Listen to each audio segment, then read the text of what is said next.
Živjo. Danes sem pripravila za vas par nasvetov o zelo pomembni tematiki o vzdrževanju vaših igračk. In sicer, kako ohraniti svoje igračke, da jih boste uporabljali čim dlje časa in da bodo ostale v najboljši formi.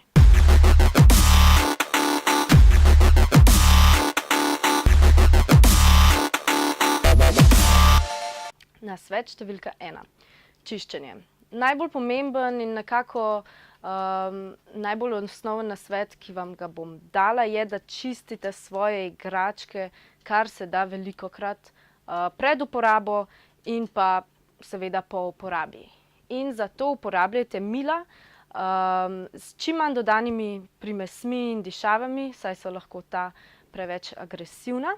Najboljša opcija pa je, da pravzaprav uporabljate čistila, ki so namenjena prav čiščenju vaših erotičnih pripomočkov. Na primer tale. In tovrstna čistila dobite tudi na naši spletni strani.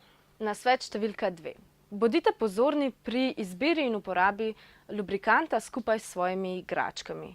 Torej, pri lubrikantu, narejenemu na silikonski osnovi, je zelo pomembno vedeti, da ta lahko poškoduje vaše igračke, ki so narejene iz silikona, zato za te raje uporabite lubrikant na vodni osnovi, ki je tudi bolj prijazen telesu in raznim alergijam.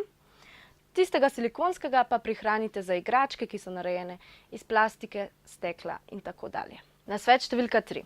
Da se vam ne bi zoprna umazanija in prah nabirala na vaših igračkah medtem, ko jih ne uporabljate, vam priporočam, da svoje pripomočke shranjujete v razne torbice in škatle, kot je na primer tale, v katero je spravljen tale Lelo Smart Wand. Nasvet številka 4. Če uporabljate igračke, ki delujejo na baterije, bi vam priporočila, da te baterije jemljete ven, ko igračke niso v uporabi. Saj tudi takrat, ko niso prižgane, se baterije pravzaprav praznijo. Lahko pa pride tudi do razlitja, ki lahko posledično tudi uniči vaše igračke. Česar si pa nihče ne želi. Nasvet številka 5.